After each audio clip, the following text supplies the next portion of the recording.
আমরা এমন এক পৃথিবীতে বাস করি যেখানে ক্ষমতা আর অর্থ দিয়ে নাকি সবকিছু কেনা যায়।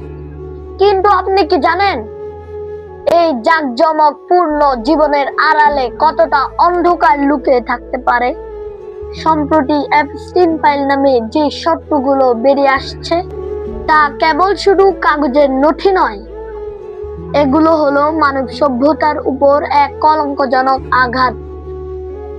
ভাবুন তো সেই সব শিশুদের কথা যাদের শৈশব চুরি হয়ে গেছে।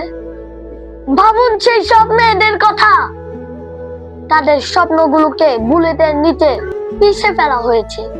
আমরা যাদের আইডল মানি, যাদের কথায় বিশ্ব চলে, তাদের অনেকের নাম আজ এই নোংরা তালিকায়।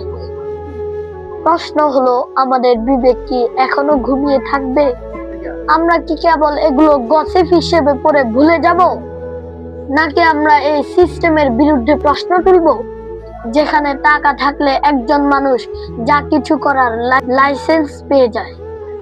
পাপ কেবল অপরাধী একাই করে না, যারা দেখে চুপ থাকে তারাও এই পাপের অংশীদার হয়।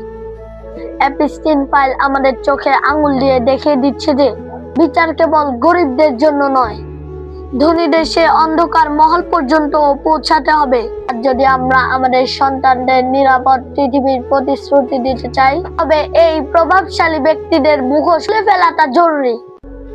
বিবেককে প্রশ্ন করুন, আপনি কি অন্ধকারের পক্ষে নাকি এই নির্যাতনের কান্নার পক্ষে?